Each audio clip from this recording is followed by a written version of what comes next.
Have you ever wondered what would happen if, in the middle of the night, an entire classroom of kids simply vanished at the exact same moment? Not one or two, but 17 children gone without a trace. That's the chilling mystery at the heart of the new 2025 horror film Weapons, directed by Zach Cregger, the same creative mind behind the cult hit Barbarian.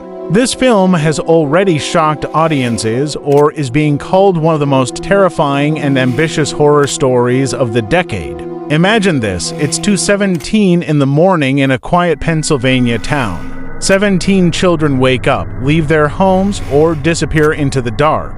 Only one child, Alex Lilly, remains behind. Why did the others go? What force was pulling them away? That's the question that sets this entire story into motion.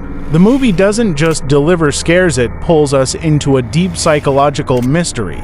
Julia Garner plays Justine Gandy, the teacher whose entire class vanishes. Instead of being comforted, she finds herself blamed by her community, pushed out of her job, or drowning in guilt. That human side, how suspicion can destroy someone who's already suffering, makes this story cut deeper than your typical jump scare horror. Josh Brolin steps in as Archer Graff, a grieving father who refuses to give up searching for his missing son. His frustration with the slow-moving police investigation leads him down his own path, one that collides with Justine's journey. Their stories twist together with moments of despair, obsession, or eerie visions that hint at something far darker than human crime. The atmosphere of Weapons is unsettling from the very start. We see homes with windows covered in newspapers, families frozen like statues, or a strange woman with clown-like makeup haunting the edges of the story. Her name is Gladys, or she might be one of the most disturbing horror villains in recent years. She's not just creepy, she's a witch who thrives by stealing energy from others. Through her, the movie explores how manipulation, fear, or secrecy can tear communities apart. But this is more than just a battle of good versus evil. The film plays with themes of addiction, trauma, or survival. We meet Alden Ehrenreich as Paul, a police officer battling his own demons, or Austin Abrams as James, a homeless addict who stumbles onto terrifying evidence. Their choices, sometimes selfish, sometimes desperate, remind us how fragile people can be when pushed to their limits. What makes Weapons so gripping is how it balances horror with heartbreak. Zach Cregger drew inspiration from real feelings of loss, grief, or disconnection, especially after the death of his close friend Trevor Moore. That personal pain bleeds into the story, giving the horror an emotional weight that lingers even after the credits roll. The production itself became a Hollywood story.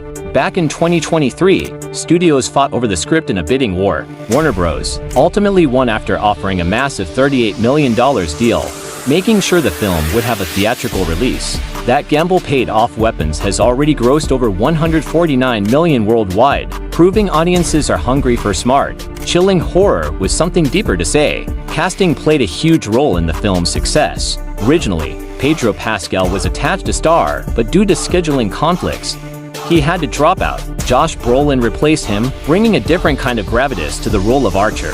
Julia Garner, Benedict Wong, or Amy Madigan also deliver standout performances, with Madigan's portrayal of Gladys being called the soul or maybe the nightmare of the movie.